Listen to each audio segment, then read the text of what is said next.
Ova je priča počela sa informacijom o promjeni lokacije u Rijeci i da će se na toj novoj lokaciji izgraditi nova poslovnica, što je samo po sebi bila lijepa i velika vijest.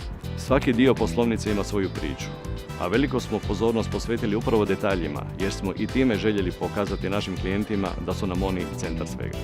Našim smo klijentima osigurali 24-satnu zonu u kojoj se nalazi uplatno isplati bankomat i dnevno-noćni trezor. U poslovnici imamo i zonu koja klijentima nudi različite sadržaje kojima mogu skratiti vrijeme, poput knjiga, digitalnih sadržaja uz koje se mogu i opustiti i saznati sve o novostima.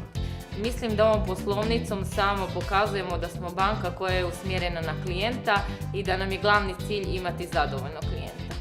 Novo iskustvo pratit će naše klijente od ulaska pa kroz cijelo vrijeme boravka u poslovnici. Budući da nam je njihovo zadovoljstvo najvažnije, pozivamo ih da po izlasku iz poslovnice jednostavnim popunjenjem ankete na izlasku podijele s nama svoje mišljenje.